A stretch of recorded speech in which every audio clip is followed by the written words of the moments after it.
Hello বন্ধুরা, কালকে ছিল কৌশিকী অমাবস্যা। আমাদের নতুন বাড়ির পাশের বাড়ি দাদা দিদির বাড়ি, ওখানে ওদের বাড়িতে পুজো হয়।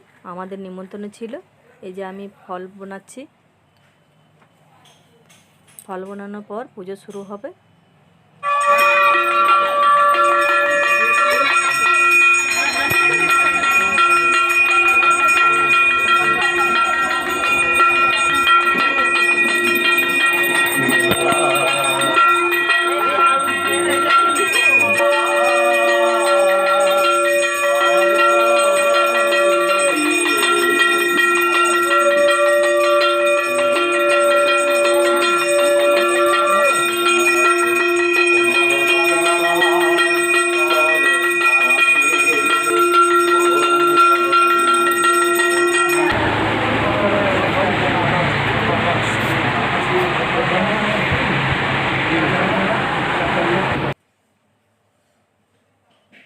এই পুজো শেষ হওয়ার পর খাওয়ান দাওয়ানোর ব্যবস্থা ছিল। এই সবাই খেতে বসেছে, আমরাও খাবো।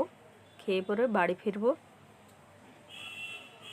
তাহলে এখন রাখি বন্ধুরা, বাই।